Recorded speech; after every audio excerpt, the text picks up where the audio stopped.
Thank you very much. First of all, I would like to take a picture of you all because I'll go back to Barcelona. And I must say, no, I did a talk. I wasn't in the infinity pool all day long. You know, it's... what an hotel. You can say hello. OK, that's for the portfolio. Now, let's go to work. Hello, apa kabar, ni hao, hola. I have a museum in Barcelona, a museum of inventions. I don't want to get in the middle. And actually, it's such a beautiful museum. Well, of course, it's mine, what I'm going to say, but it's such a beautiful museum that people say when they come to the museum, oh, it belongs to the city. It's with public funding and so on. And no, I paid with my own money. I mean, I will pay for 1,000 years this museum. My daughter will have to pay for this museum. My granddaughter.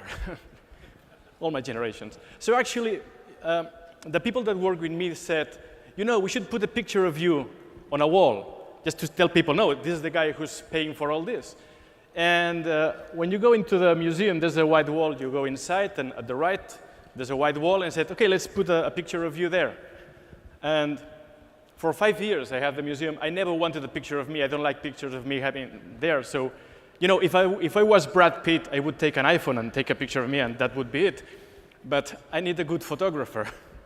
So actually, I went to a very good photographer and said, hey, guy, I need a picture of me. We're going to put it on a wall, and so on. So we came up with this picture, you know, kind of the glasses, smart guy. Oh, no, he's kind of interesting. And I came back to the people, and the people that work with me said, that's not you, because I'm smart.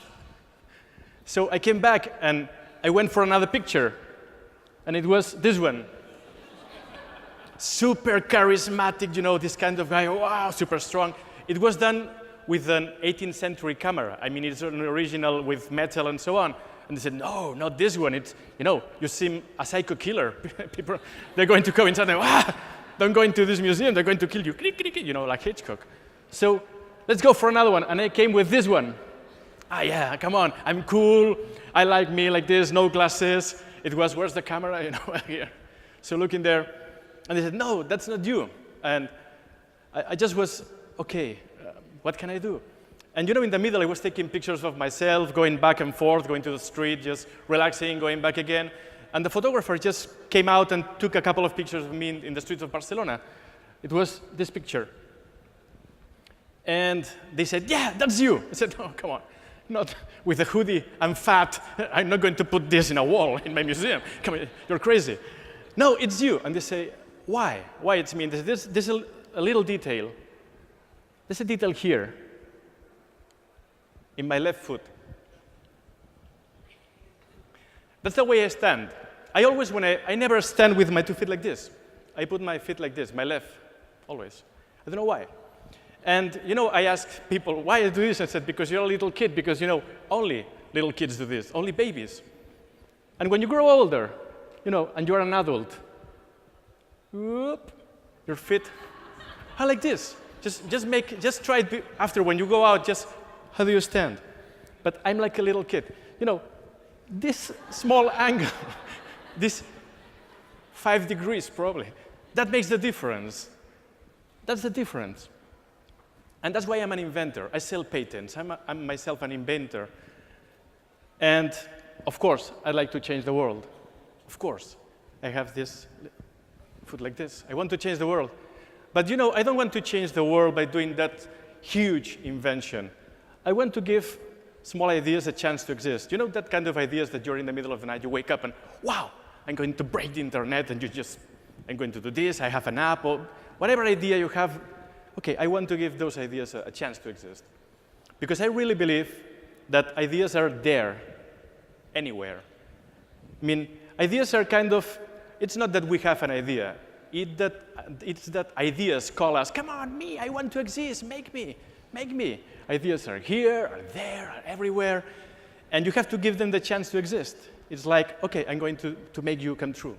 That's the way I think of ideas, ideas calling us. So that's why in 2010, I was walking through the streets in Barcelona. That's the downtown, the Gothic quarter. And I found this place. an awful place, actually. But I said, wow, perhaps I could have something here, because I had another office, and I said, wow, what if I had a museum of ideas here? And I went inside, and that was the place. It was awful, but I have lots of imagination. I have this, my foot like that. I said, wow, I could do this, I could do that. It's a 8-meter high ceiling. Then I went to the basement with all these old walls, stone walls. And when you go for a flat and you have to buy a house or whatever, and you have some idea in mind, but suddenly you say, wow, that's home. You don't know why. Perhaps the terrace is small, the kitchen is whatever, but you say, I could live here. That happened to me. I came inside this place and I said, wow, I could do something here. I could do a museum of inventions here. So actually, I didn't have money. I didn't have anything on my own. I couldn't ask for money. So I just went bank after bank after bank, 29 banks, one by one, without any backing, asking for money with the keynote, make it with the Schindler's List music. Oh, I need the money. It's going to be great. And with the keynote and like this. And in the end, I got the money. I got half of the money, and 2 friends put the other money. I raised more than 700,000 euros. That's about $850,000 or American dollars, something like that. I raised that money in 25 days. Schindler's List, if you have to ask for money, use it.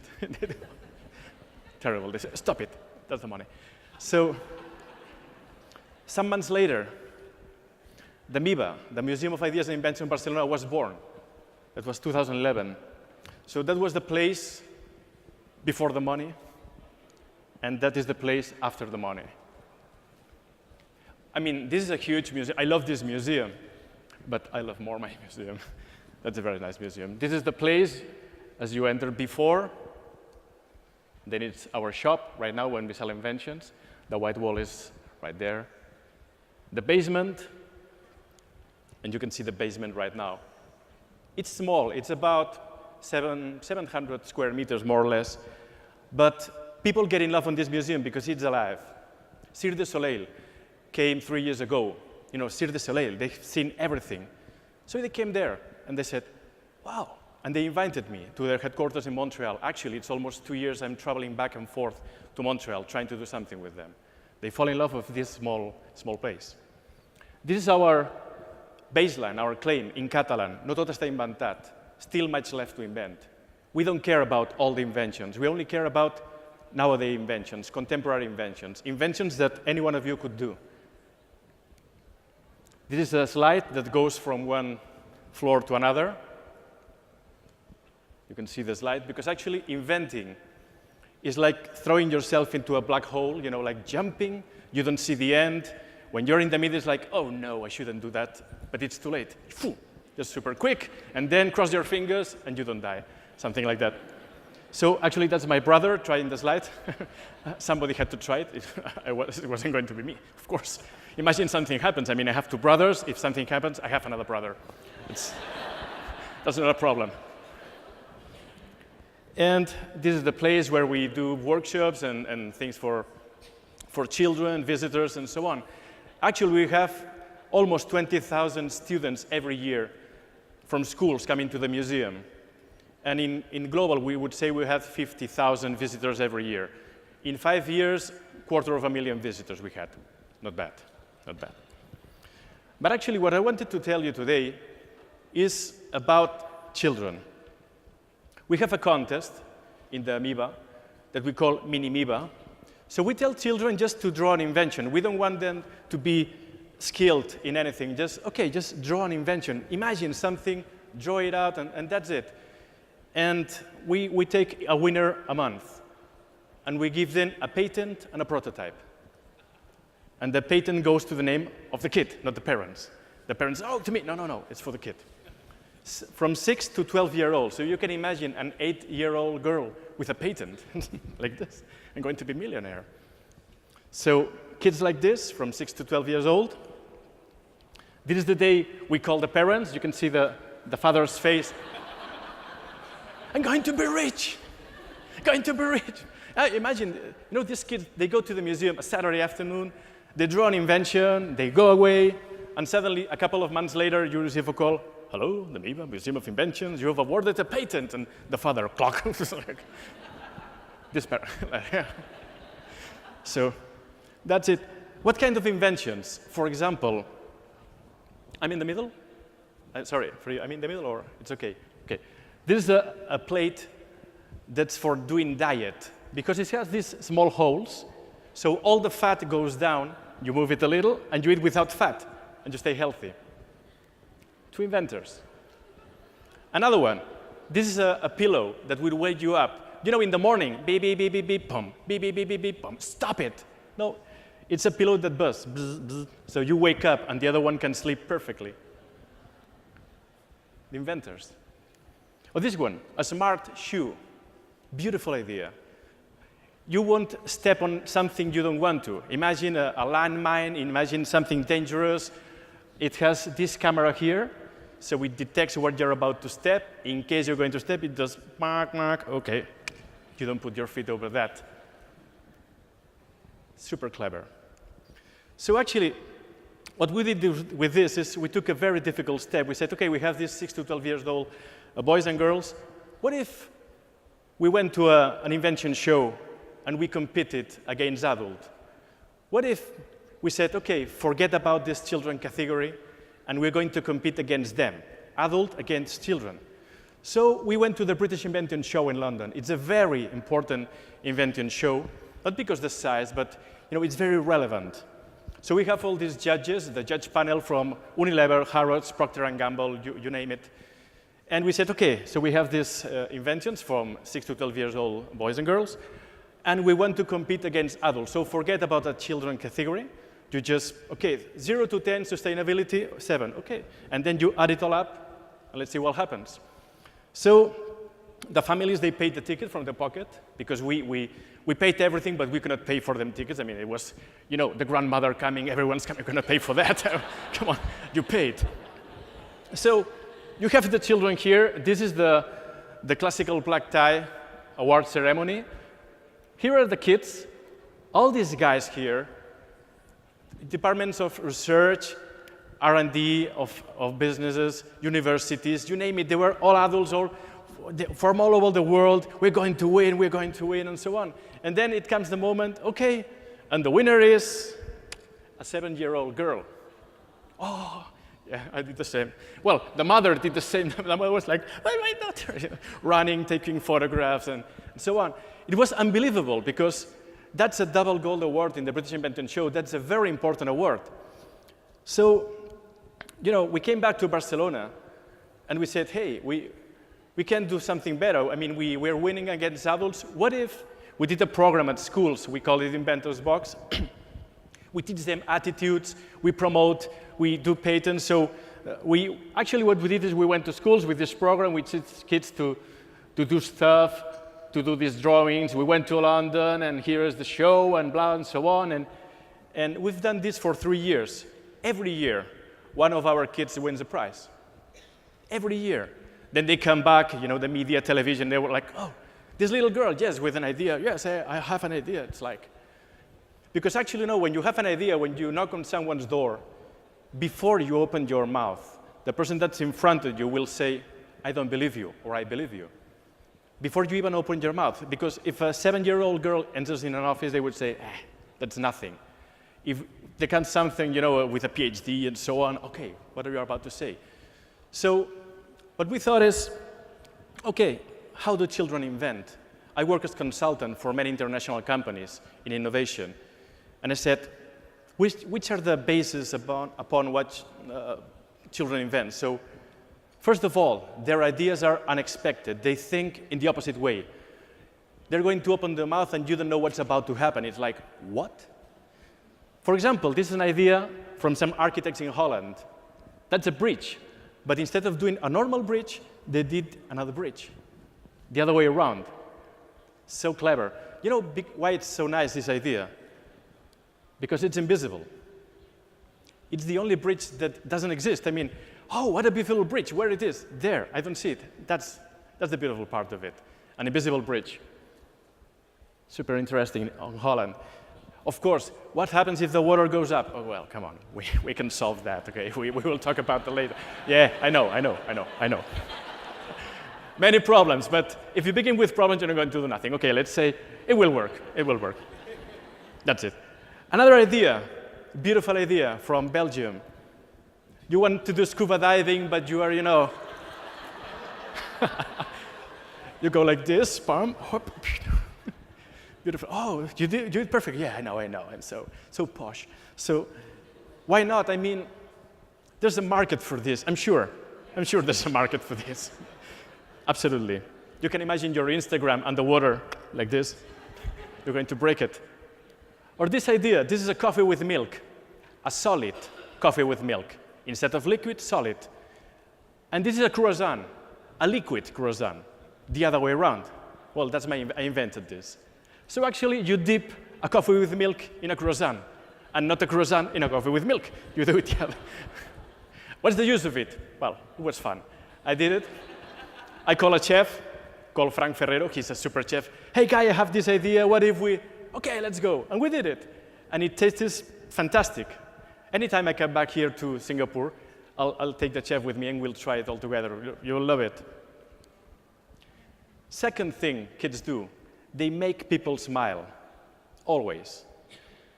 There was an idea I read about in Japan. I don't know if you know it, Ogori Cafe. It's a place, it's a normal place. I mean, no investment, no nothing. So you go there and just say, what would you like to have? I'll have a coffee, please, okay? And they serve you a beer. Sorry, I said a coffee. Oh, no, I know. But the person that went before asked for a beer. So you're going to take that, and your coffee is going to the person that goes after. And that's it. And you, and you pay for your drink. Okay, but you know it's fun, because there's a queue of people there. Now you're in the queue. There's an old grandmother behind. What will you take? Double whiskey on the rocks, please. And I'll sit here just to look. I would do that, of course. And the old lady, oh, I want a tea. Boom. Perhaps you're changing her life. You never know. And that's the logo, you know, two cups together, linking people, making the place an experience. Not only, you know, it's not only about what are you doing, but how this is happening.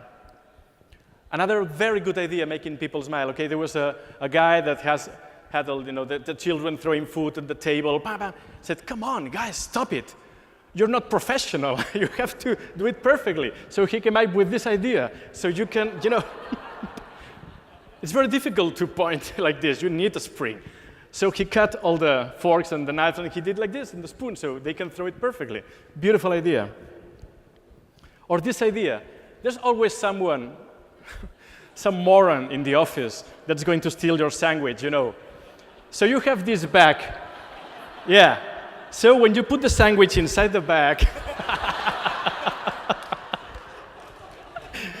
your sandwich is safe. Nothing is going to happen. It's a beautiful idea. But you know, that's a very clever marketing campaign. You can imagine you sell cheese, whatever you sell. Said, we have to give you this with our products. Because it's so good, they will steal it. So you need this back for our products. That's a very good marketing campaign. Third thing that children do, they always tell the truth. You know, children, drunk people, tight trousers, they always tell the truth. Okay. When you're in the airport, you know, and the plane is not going out, and everybody's mad, they're not mad because the plane is not going out, it's not flying. They're mad because nobody told the truth. Nobody came there and said, I'm sorry, but this is happening. Nobody comes there. People get mad because they're not told the truth. So first of all, you have to tell the truth. For example, I have this museum. It's small. I'm not going to say it's a museum. It's small. That's it. Because when you come there, you will be deceived. For example, a very good idea of telling the truth, a transparent toaster. You don't need to imagine what's happening inside the toaster. Oh, is it ready? It's not ready? No. You know the truth. You just look and you see the truth. Beautiful idea. Another one, ugly pizza. We all know when you buy a box of pizza, you know the picture in the cover, wow, yummy. You take it out, oh, come on. You create expectations. and you're not going to deliver that. So actually, these guys, what they do, they say, it's ugly, it's awful, you take it out, it's awful. We told you. That is it. So they sell a lot. And you know, this reminds me, in the 50s, the music bands, when they had their records, their covers, they didn't use Photoshop. They told the truth.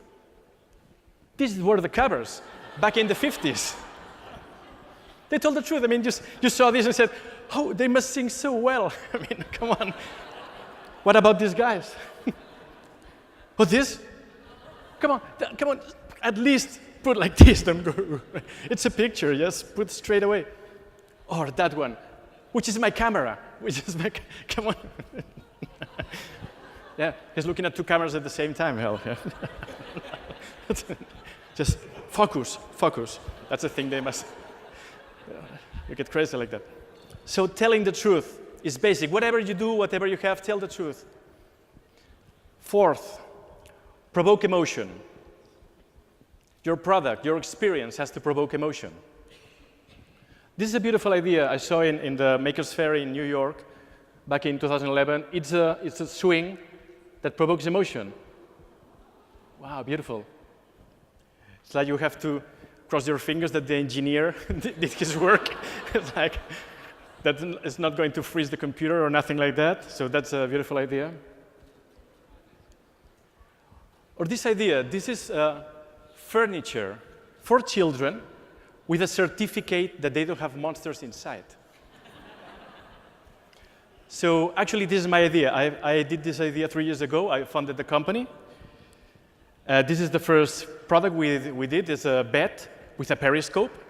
You can see the mirrors here. So actually, Daddy, there's a monster under the bed. No, you look. Oh, it's okay. Back to sleep. You don't have to go to the, oh, come on, let's see. Open the light. No. Look, the mirror. That's it. We call it rien. In French means nothing. Furniture without monsters. So what we actually sell is furniture without monsters. But we certify it. I mean, if a child finds a monster, this would be the end, but no questions answered. They can sue us. I mean, they can just, you can imagine, for 2016 years, no monsters, and suddenly they exist. And I built a company, come on, just wait 100 years. They're going to ruin me. This is the bed. Actually, this was a Discovery Channel segment they did on the business. You can see there's a light, of course, it's at night, and you can see no monsters underneath. But the best thing of all is this. This is the guy that closes. He has to sign with a stamp and certify there are no monsters. We have a contract with the manufacturer. We have a contract, and we tell them, the guy that's going to close the box has to see there are no monsters, has to close the box, put the stamp, quickly, put the paper, and close it. If we come here and we see you're not doing this, we can sue you. And we did it. So actually, it's there in the contract. So you can imagine this guy. No monsters. All the co-workers. Ha ha ha. Yeah, you're not going to get fired. It's like, so they have to do this. Because actually, we could be a design company. We could just sell monster-free furniture. But if we do a contract with the manufacturer and we say they have to do it, then that's another thing. That's magic, suddenly. So, disruptive ideas come in this way. That's the way these different ideas come to your mind. Because that's what children do. Children like this. Because all these guys are children. They just came to the picture. They were nothing 10 years ago, 15 years ago. Everyone was there. They were born. Tesla, Airbnb, Spotify, you name it. And all these guys think like children. Absolutely. Their proposals are absolutely unexpected. They make people smile. They tell the truth. And they provoke emotions. That's what children do.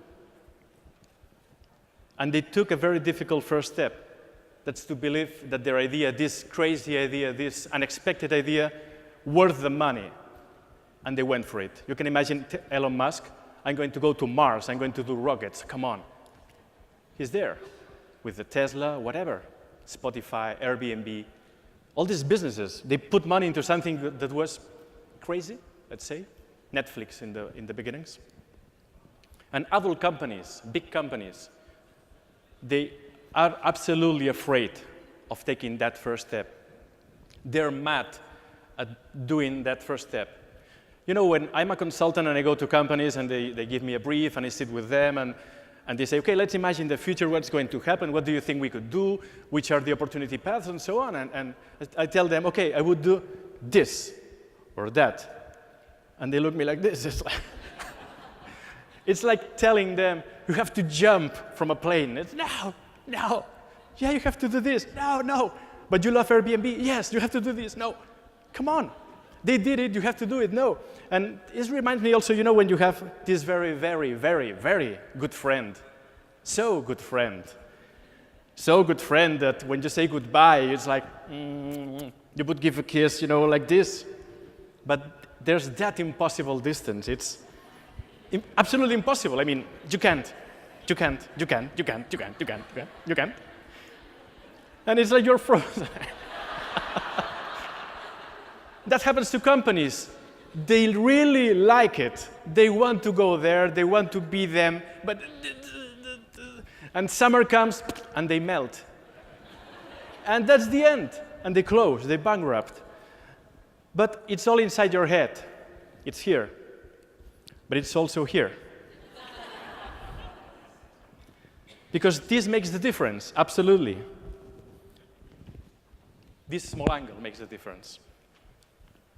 Because I told you, ideas are there, are everywhere, and they're calling us. It's like, you know, ideas are there just saying, oh, come on, why don't you do me? Make me come true, and so on. So just imagine for once in your life, you have this idea coming here, here. And just imagine you do like this, and you catch the idea in your hand. Wow. Because you have to believe in magic. You have to, really. It's like,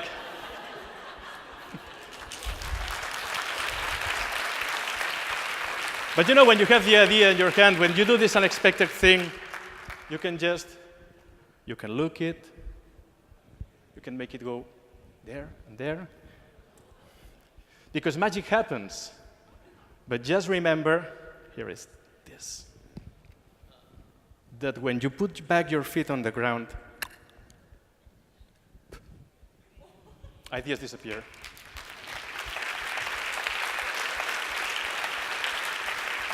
So, stop being an adult. We need the child in you. Because you can know that innovation is not for adults anymore. Thank you.